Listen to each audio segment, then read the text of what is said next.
It was supposed to be a perfect day, the kind every parent dreams about: caps, gowns, cameras flashing, and two proud parents sitting in the front row, ready to watch their daughters graduate. They didn't know, not really, what this moment meant to me. They had paid for my sister's college, every single cent. For me, nothing, not even $1. When I was short on tuition, my mother said, "Laya deserves it. You'll figure it out." So I did. 4 years, 3 jobs, 1,000 sleepless nights, and not one call of support. And yet, here we were.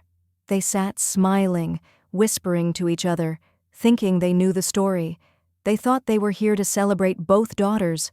But in a few minutes, when the dean called my name first, their smiles would fade, their hands would stop clapping, and their faces would go completely pale. Because this wasn't just my graduation, this was my reckoning. And before we begin, tell me in the comments, where in the world are you listening from? Your words give me strength. They remind me I'm not alone. If this story touches your heart, hit that like button, and don't forget to subscribe to the channel because more true stories like this are coming soon. My name is Nora Bennett, and for a long time, I believed strength was something to be proud of. People said it like a compliment. "You're so strong, Nora," as if it were a gift. But I've learned something they never told me. Sometimes being strong just means you were never given another choice. This story, it doesn't start on the day of my graduation, though that's when everything came to light. It started years before, in a quiet suburban house with white picket fences, trimmed lawns, and smiles that looked perfect in photographs. From the outside, we looked like the family people envied. But behind the Christmas cards and matching sweaters, there was something hollow. Something I didn't have a name for back then. Favoritism, maybe. Or abandonment. I was one of 2 daughters, twins, born 4 minutes apart. 4 minutes that somehow turned into a lifetime. My sister, Laya, was the younger one, but you wouldn't know it by the way the world bent for her. Our parents adored her. She was their delicate flower, bright, soft, fragile. And I was the weed that grew in the cracks. If you looked at the pictures, you'd think we were both loved the same. 2 girls, 2 smiles, 2 lives. But if you looked closely, really closely, at the way my mother's hand always rested on Laya's shoulder, or the way my father's eyes lit up only when she walked into the room, you'd see the truth. You'd see that even as a child, I was learning to live without being seen. I remember one summer when I was 6, I climbed the oak tree in our backyard, too high, too confident, and the branch snapped. I fell hard. My knee split open, and blood ran down my leg, thick and dark and terrifying. I remember the panic, the way my heart pounded as I limped to the kitchen, leaving a trail of little red drops behind me. "Mom," I cried. "It hurts." My mother turned from the sink, sighed at the sight of the floor, and said, "Oh, Nora, look at this mess." She didn't scoop me up or check my wound. She handed me a paper towel and said, "Go to the bathroom. Clean yourself up. You're strong," and I did. I sat on the edge of the bathtub and washed the blood away with soap and water, biting my lip to keep from crying out when it stung. I found the bandages myself and taped 3 of them across my knee. I told myself I was strong. 2 weeks later, Laya sniffled, one tiny sniffle, and the entire house moved. My mother rushed to her with a blanket and orange juice. My father came running from the garage. "Our poor baby," my mom whispered, touching her forehead like it was a crisis. That's when I understood the rules of our house. Laya got care, I got responsibility. Laya got softness, I got silence. It didn't make me angry then, not yet, it just made me quiet. As we grew, so did the distance. When we got our report cards, I'd bring home straight A's. Laya would bring home B's and AC. My father would look at mine and say, "A B in history? You can do better." Then he'd turn to her, pat her head, and say, "Good job, sweetheart." That C is almost a B. I learned to hide my achievements. I learned that being exceptional only reminded them I wasn't the daughter they preferred. I was 12 when I started noticing the material things, the differences that spoke louder than words. Laya's room was like a magazine spread. Fresh paint, new curtains, a white bed frame my father built himself. Mine had peeling blue wallpaper from when I was 3 and a cartoon car comforter too small for my legs. When I asked for a new one, my mother said, "That one's perfectly fine." It keeps you warm, doesn't it? We don't waste money on things we don't need, but Laya got hers. She always did. I painted my own walls once.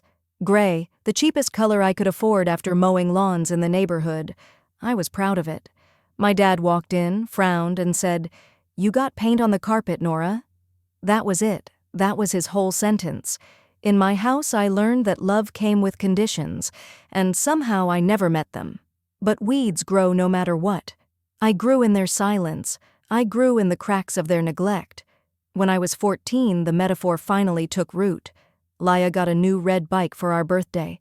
Shiny. Perfect. With a silver bow. I got her old one, spray-painted silver. The paint was still sticky when they gave it to me. "Good as new," my dad said proudly. "Be grateful," my mom added when I didn't smile fast enough. "Some kids don't get any bike at all," I whispered, "Thank you," even as my throat closed. I left that bike in the garage. I walked instead. That was the pattern. Laya asked. She received. I asked. I learned a lesson. By high school, I stopped asking. I worked instead. At 15, I got my first job washing dishes at a diner. At 16, I was waitressing. At 17, I had 3 jobs and my own small savings account, one my parents didn't know about. They called me independent, like it was praise. But independence, when it's forced, isn't a gift. It's a cage built from neglect. I told myself I'd escape that cage. I just had to make it to college. Laya and I applied the same year. She chose one school, the state university 40 minutes away. I applied to 10, every one of them out of state. I wanted distance. I wanted space. I wanted to be someone's priority, even if that someone was me. When we got our acceptance letters, there was a brief moment where it felt equal. My parents hugged us both. My mother even cried. "My girls," she said, holding us close, "both in college. We're so proud, it almost felt real." Until that night. I was walking past their bedroom when I heard my name. I shouldn't have stopped. I wish I hadn't. But I did.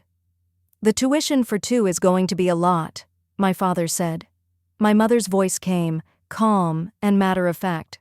"We'll pay for Laya in full." "We have the savings for that, and Nora?" There was a pause. I'll never forget that pause, the silence before the wound. "She's clever," my mother said finally. "She'll figure something out. She always does." And my father agreed. "You're right. She's strong, that word again, the word that meant alone." I stood in the hallway, gripping the doorframe until my fingers went white. I wanted to burst in, to scream, to beg, but what would have been the point? They'd already decided I was strong enough to survive without love, so I didn't say anything. I just went to my room, sat on my bed, and looked at my acceptance letter, the one that said, "Congratulations, Nora Bennett." I stared at it until the words blurred. I'd done everything right, and it still wasn't enough. That night, I promised myself something. I will never ask them for help again. I will never give them the chance to choose her over me one more time. And someday, they will see what figuring it out really looks like. I didn't know it then, but that promise would define the next decade of my life. It would shape every choice, every sacrifice, every scar.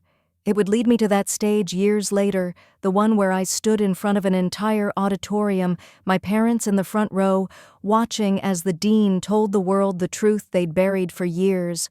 But before that moment came, there were years of darkness. Years of hunger, exhaustion, and quiet victories no one ever clapped for. Years of learning how to survive on strength alone. And this story, is how I turned their silence into my revenge. The day I moved to college, no one came to help me. No car stuffed with boxes, no hugs in the parking lot, no emotional goodbyes. Just me, a duffel bag, 2 suitcases, and a bus ticket I bought with my own tips from the diner. The other freshmen arrived with their families. I remember watching them. Fathers hauling mini fridges up the dorm stairs, mothers fluffing pillows, sisters laughing as they hung fairy lights. It looked like a ritual, the kind that said, "You belong here." I carried my own boxes, sweating through my thrift store t-shirt. The dorm room I'd been assigned was small, smaller than my bedroom at home, but it was mine. It smelled faintly of disinfectant and dust. I unpacked my things slowly, lining up my books on the shelf like they were the only friends I had. Laya moved in the same week. Her dorm was in the brand new building, with a lake view and air conditioning. Mom and Dad posted pictures of it on Facebook. "Our girls are starting a new chapter." The caption had 2 heart emojis. The comments said, "Beautiful family, and you must be so proud." I didn't comment. I didn't even like the post. They hadn't posted a single photo of me. It wasn't bitterness that hit me then.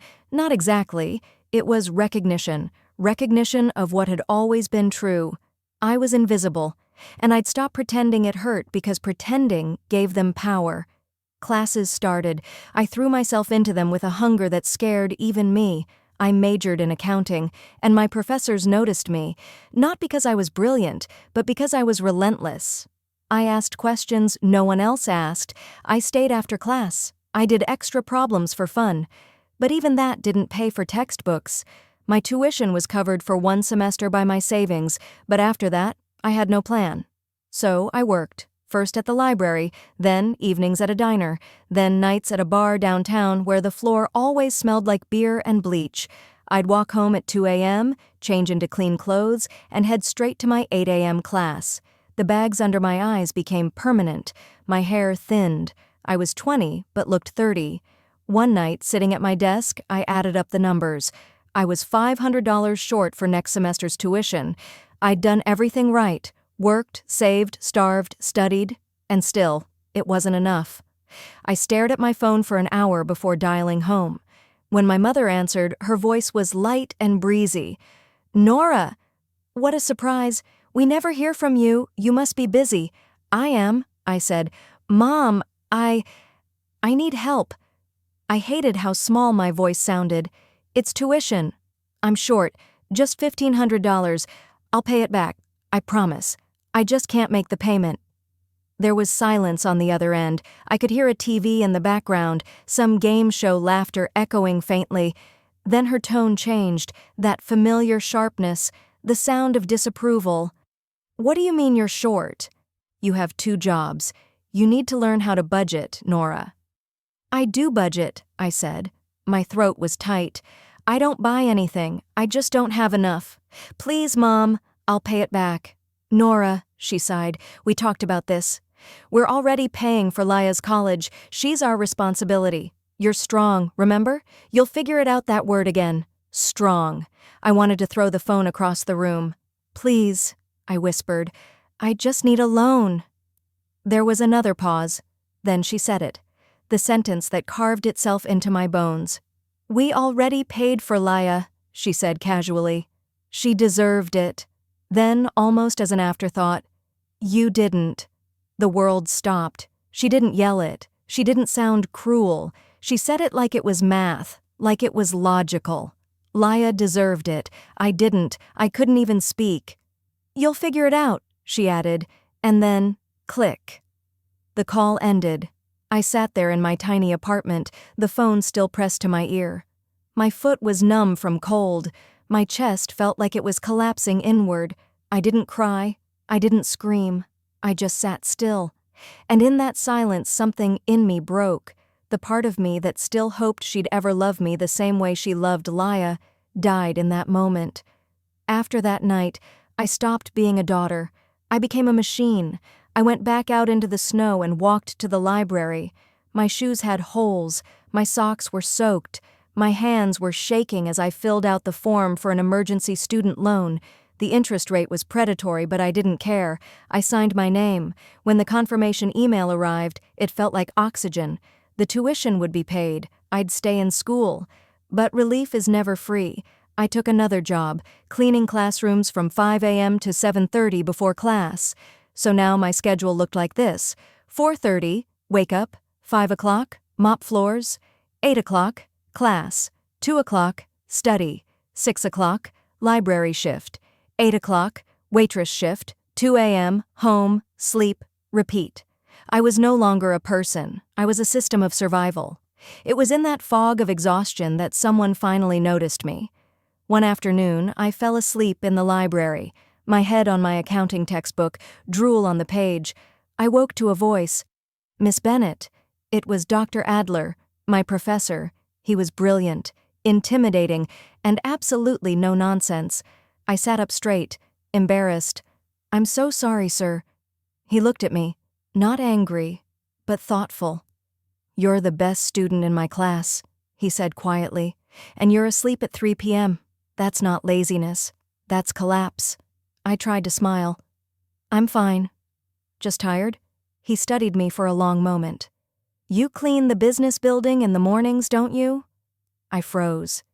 He had seen me. "Yes, sir." He nodded slowly. "That's your third job, isn't it?" I didn't answer. I didn't have to. "You've got grit," he said finally. "But grit alone will kill you." I laughed, a bitter, tired laugh. "I don't have a choice." He didn't argue. He just looked at me with something like pity. Then he said, "I need a research assistant. It's not much money, less than what you make at the bar, but it's steady, and it's in your field. It'll look good on your resume. Quit the cleaning job. I'll talk to the department chair." I blinked. "Why me?" He smiled faintly. "Because I don't want to see a mind like yours wasted because you were too tired to use it." That's how it started, my first real break. I quit the bar, I quit the mop, I started sleeping again. 6 hours a night felt like heaven. Dr. Adler became the first person who saw me, really saw me, not as a burden or a disappointment, but as potential. He didn't call me strong, he called me capable. He didn't praise my endurance, he praised my ideas. And for the first time, I realized what I'd been craving all along wasn't love, it was recognition. That spring, he handed me an email printout. "The Alexander Ford National Scholarship," he said. "It's for students with financial hardship, students funding their education alone. I've never nominated anyone before. I'm nominating you." I just stared at him. "Sir, there are thousands of applicants. I'll never—" "Apply," he said simply. "Let them decide." So I did. The essay question was, describe the personal or financial challenges you have overcome to pursue your education. I wrote the truth. I wrote about growing up invisible, about painting my own walls, about working 3 jobs while my twin got her tuition paid in full, about the phone call, the one where my mother said, "Laya deserved it. You didn't. I didn't write it to get sympathy. I wrote it like an accountant, with precision, with evidence, with facts." When I gave it to Dr. Adler, he read it silently, then looked up and said, "This will do." 3 months later, I forgot about it. Finals took over. Bills, deadlines, exhaustion. They blurred into one endless loop. Then, one cold March morning, an email arrived. "Congratulations! You have been selected as one of 5 national recipients of the Alexander Ford Scholarship." It wasn't just tuition. It covered all remaining costs, and paid off my loans. It came with a stipend. I read it 3 times. Then again. The words swam before my eyes. My hands trembled. And for the first time since I was 6 years old, I cried. Not because I was sad. Because I had finally won. Not against them, but for myself. That scholarship changed everything. But what it revealed later, what it exposed in front of everyone, would change more than just my life. It would destroy the illusion my parents had spent 20 years building. It would shatter the word strong and show them what it really meant. Graduation day, the day I had imagined 1,000 times, sometimes as a dream, sometimes as revenge, and sometimes as proof that I had survived. The sky was clear, too clear. The kind of day people take pictures of, post online with captions like, "So proud of my baby girl." I stood in front of the mirror in my small apartment, adjusting the black gown that didn't quite fit. My cap sat slightly crooked on my head, and the tassel brushed my cheek every time I breathed. I looked at my reflection, 22 years old, pale, tired eyes, but I was still standing. Behind me, the room was nearly empty. A desk, a small bed, a stack of books I couldn't bear to sell. The scholarship had lifted the weight of debt, but not the memories that came with it. That morning, I slipped the scholarship award letter into my bag, the one printed on heavy paper, embossed with gold. I didn't know why I brought it. Maybe as a reminder, maybe as evidence that what I'd done was real. I walked to campus, the air thick with sunlight and noise. Cars honked, parents shouted their kids' names, graduates laughed, hugging each other, wrapped in sashes and leis. Everyone seemed to have someone. I didn't, not until I saw them. My parents. Front row, just like Mom promised. My mother wore a bright blue dress and her pearl necklace, the one she only took out for important occasions. My father was in a navy suit, the same one he wore at Laya's high school graduation. Laya herself stood beside them, dressed in her cap and gown, taking selfies. Her nails were perfect. Her smile was perfect. When she saw me, she waved. "Nora, over here," I waved back. "I can't," I mouthed, pointing to the reserved section at the front. Mom leaned over to Dad and whispered loudly enough for everyone to hear, "Look, Thomas, she's sitting with the honors students." They both smiled proudly. Proudly. Proud of what, I wondered. They had no idea what was about to happen. The auditorium buzzed with excitement. Cameras flashed. The dean walked across the stage, flanked by professors and dignitaries. Among them, I spotted Dr. Adler. He gave me a small, knowing nod, the kind of look that said, "You've earned this." My hands trembled as I adjusted the sleeves of my gown. The ceremony began. The dean's voice boomed through the speakers. "Good morning, everyone. Today, we celebrate not only achievement but resilience. For some students, the journey to this stage has been smooth. For others, it has been nothing short of extraordinary." I looked toward the front row. My parents clapped politely. My mother's eyes sparkled with pride. "Our first presentation," the dean continued, "is for one of the most prestigious awards in the nation, the Alexander Ford National Scholarship."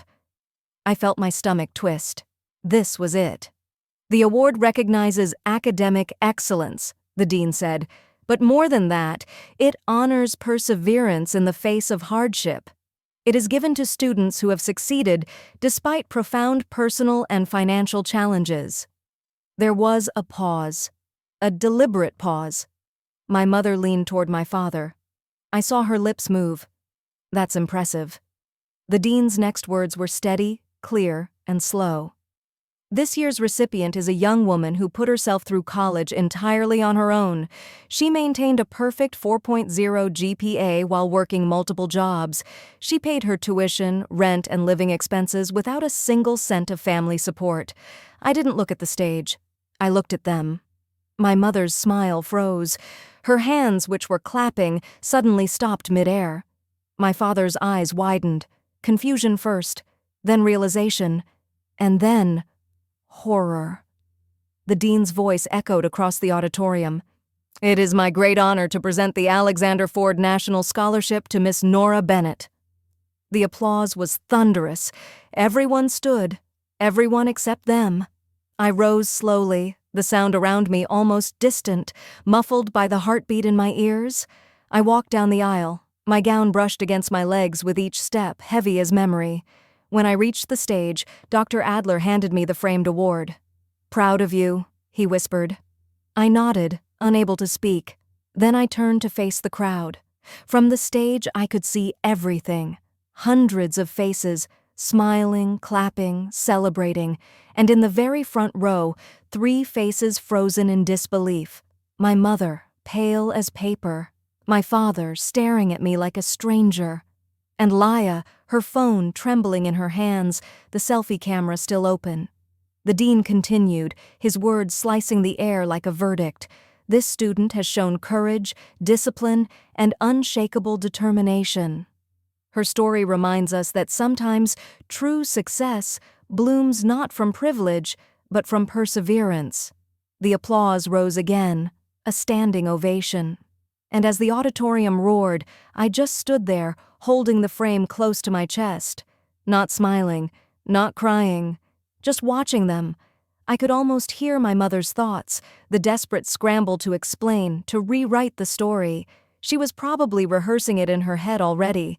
It's not true. She just wanted to sound dramatic, but it was true. Every word of it. They had spent years pretending we were a perfect family, posting pictures, bragging about their 2 college girls. And in 1 minute, 1 speech, that illusion was gone. Their quiet little favoritism, their invisible cruelty, was now public record. I walked back to my seat as the applause faded. The rest of the ceremony went on. Awards, speeches, names called, but I didn't hear any of it. I just sat there, the frame resting on my lap, my heartbeat still pounding in my ears. At the end of the ceremony, they called my name again for valedictorian of the business school. I walked up again, accepted the medal, shook the dean's hand, and walked back down. When they called Laya's name, my parents finally clapped again, this time louder than ever. Too loud, too desperate. It was a hollow sound. Afterward, the crowd spilled out onto the campus lawn, caps in the air, families hugging, cameras flashing. I stayed near the back, holding the award against my chest like armor. Then I heard it. My mother's voice. "Nora!" "Sweetheart." I turned. She was coming toward me, smiling wide, too wide. Her voice was too high, too cheerful. "Oh, honey, congratulations!" That was incredible," she said, her hand trembling as it rested on my arm. "Why didn't you tell us it was such a big award?" I looked at her. The pearls, the painted nails, the eyes trying to hide panic. "I told you there was an event," I said quietly. "You came." "Well, yes, but all that stuff the dean said about no family support, that was a bit much, wasn't it? He made it sound like we abandoned you." My voice was steady. "You did." Her smile faltered. "Don't say that," she hissed, lowering her voice. "That's cruel. After everything we've done for you, what did you do for me, Mom?" I asked. The question wasn't loud, but it was sharp enough to stop her cold. My father stepped in. His voice was softer, guilt-ridden. "Nora, we just thought you were strong. You never asked for help. You never offered," I said. He looked down. No defense this time. Laya stood behind them, tears in her eyes. "I didn't know, Nora. I swear I didn't know it was that bad." "You never asked," I said again. Silence. It was all there. 20 years of imbalance, of denial, of small betrayals dressed up as fairness, all laid bare under the noon sun. They stood there exposed. My mother, angry and humiliated. My father, ashamed. My sister, broken. And me? I felt nothing. No rage, no joy, just release. "I have to go," I said finally. "There's a reception." "Nora, wait," my mother said, reaching out. I stepped back. "No," I said. "You've done enough." I turned and walked away, leaving them standing on the lawn, a perfect little family with their perfect smiles cracked wide open, and for the first time in my life, I felt light. I didn't belong to them anymore. I belonged to myself. The reception was held in the dean's private lounge, a quiet, elegant space with high windows and the faint smell of expensive wine. It was the kind of room where people who made it belonged. People who got names engraved on plaques, who had futures sealed in contracts, not struggles written in student loan forms. And for the first time, I was one of them. I stood near the window, the sunlight spilling over the framed scholarship I still carried in my hand. Outside, the campus lawn stretched out like a painting, students hugging, families laughing, cameras clicking, and down there, under a tree, I saw them, my parents, still standing where I'd left them. They looked lost, small, 3 figures framed by sunlight and silence. They were waiting for me, probably thinking we'd all go out for dinner, pretend everything was fine, pose for pictures that would erase what happened. But they didn't understand yet. That version of Nora was gone. I had spent my entire life trying to earn a seat at their table. Now I had built my own. "Miss Bennett." The voice was smooth, professional. I turned to see a woman in a tailored gray suit, sharp eyes, confident smile. "I'm Sarah Williams," she said, extending her hand. "Morgan and Slate Accounting. We met briefly during your New York interview." "Oh," I said, shaking her hand. "Yes, of course." "That was an incredible speech the dean gave," she said. "Congratulations on the scholarship." Quite the story. Her tone wasn't pitying. It was admiring. "We value people who fought for their success. Grit, resilience, those qualities can't be taught." She reached into her briefcase and handed me a folder. Inside was an offer letter printed on thick linen paper. "Analyst position, New York office," she said. "Full relocation package, signing bonus included. Welcome to Morgan and Slate. If you accept," I looked down at the numbers. "The salary, more than my father earned in a year. The bonus, enough to pay an entire year's rent in Manhattan." For a moment I just stood there, the folder trembling slightly in my hands. Then I looked up and met her eyes. "I accept." She smiled, professional but warm. "Congratulations, Nora." "You deserve this," those words. "You deserve this," hit deeper than any applause, any award, any number on that page, because no one in my family had ever said them. Sarah moved on to greet another professor. I stayed by the window, staring out at the campus lawn again. My family hadn't moved. They were still there, small, unmoving, as if time itself had frozen around them. I wondered what they were thinking. Were they angry, embarrassed, trying to rewrite the story already, convincing themselves it was all exaggerated? Probably. But it didn't matter anymore. Their opinions, their validation, they were currency I no longer accepted. Dr. Adler found me near the refreshments table. "Congratulations, Bennett," he said, offering a faint smile. "I heard about the job offer." "Impressive?" I smiled back. "You believed in me before anyone else did." He nodded. "No," he said simply. "You believed in yourself." I just noticed I wanted to say thank you, but the words felt too small.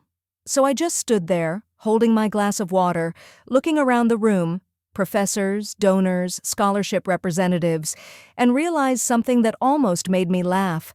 I used to think success would feel loud, like fireworks, like shouting, but it didn't. It felt quiet, peaceful, like exhaling after years of holding your breath. Later that night, when the reception ended, I walked back to my apartment. The halls were empty. My shoes echoed against the tile floor.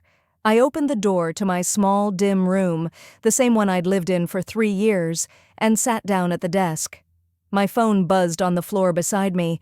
It was a message from my mother. "Mom, Nora, we're at the car. Are you coming to dinner? We want to celebrate." Celebrate. That word again. So easy for her to say. As if celebration could erase a lifetime of quiet betrayals. A second text came seconds later. "Dad, we're proud of you. Let's talk later." I stared at both messages for a long time. I could almost hear their voices in those words, trying to pull me back into their orbit, to make it neat again, clean again, so they could go back to telling people about their 2 daughters who both graduated. But there was no "we" anymore. There was just me. I typed a single reply. "Nora, thank you, I'm busy." And for the first time, I meant it. I was busy, building a life that had nothing to do with them. I packed my things that night. It didn't take long. 1 suitcase of clothes, 1 box of books, and a single framed award. That was everything I owned. I left before sunrise, before the town woke, before the ghosts of that house could follow me. I didn't stop at their home. I didn't say goodbye. There was nothing left to say. But I did one last thing.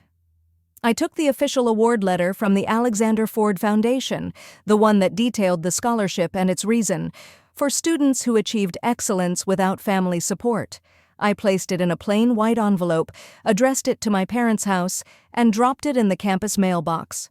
No note, no message, no "I told you so." Just the truth. Their truth, delivered straight to their door. It would arrive in a few days, heavy, undeniable, printed in gold ink. Let them frame it. Let them hang it on their wall. Let them try to brag about it if they could stomach the words written across it. Then I walked to the bus station. My ticket said, New York City, a one-way trip. When the bus pulled out of the station, the campus disappeared behind me, all the pain, all the memories, all the waiting. The morning sun hit my face through the window, warm and sharp, and for the first time in years, I didn't flinch from the light, because now it was mine.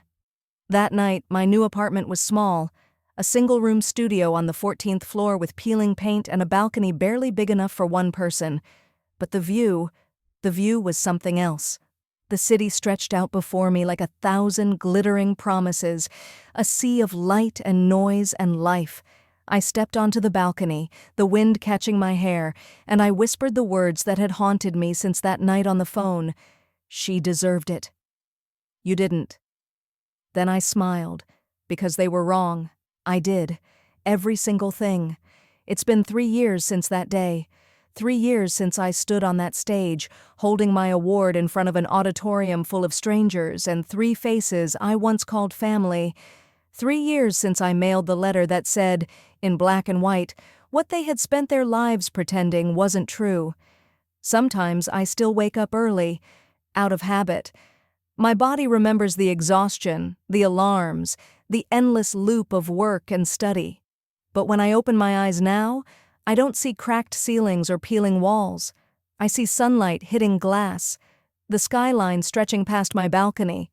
My apartment is small, but it's mine. Every inch of it. The coffee machine, the books stacked by the window, the framed letter from the Alexander Ford Foundation hanging beside my desk. It's not a palace, but it's peace. And peace, I've learned, is the most expensive thing you can buy. I work at Morgan & Slate now. It's a high-rise office in Midtown Manhattan, all glass and steel. The first day I walked into that building, wearing a secondhand blazer and carrying a new ID card, I felt like an imposter. Everyone looked so polished, so confident, but then my boss, Sarah, walked past and said, "Welcome home, Bennett." Home. A word I hadn't believed in for a long time. I don't talk much about my past. At work, I'm just Nora Bennett, the analyst who never misses a deadline. No one knows that I once cleaned classrooms at 5 a.m. or cried over a $500 bill. They don't need to. That story isn't shame anymore. It's strength in disguise. Sometimes, though, the past sneaks in. A smell, a song, a memory. A few months ago, I got a letter, hand-addressed, from them. I stared at the envelope for a long time before opening it. Inside was a card, white, embossed with gold letters. "Congratulations, Nora." It was from my parents. No handwriting, no note, just that single line. And a check for $10,000.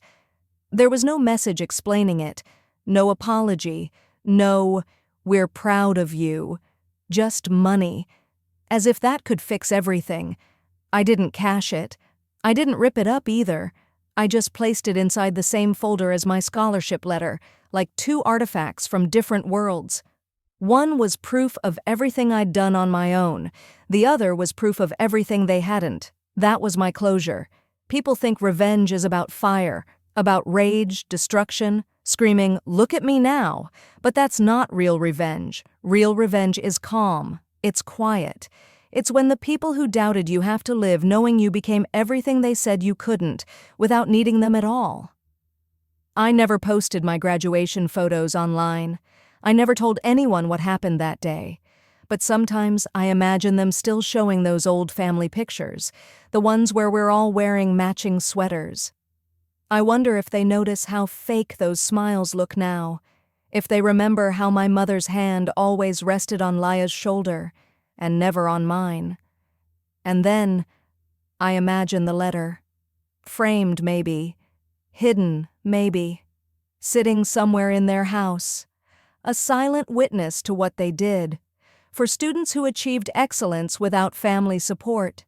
That line was my justice, because the truth doesn't always need to be shouted. Sometimes it just needs to be written, once, and delivered. Every morning before work, I stand on my balcony with a cup of coffee and watch the city wake up. Taxis honking, street vendors setting up, people rushing to chase their own dreams, and I think about that 6-year-old girl who washed her own bleeding knee with soap and paper towels. If I could talk to her now, I'd tell her this: you were never invisible. You were never unworthy. You were just growing where no one bothered to water you.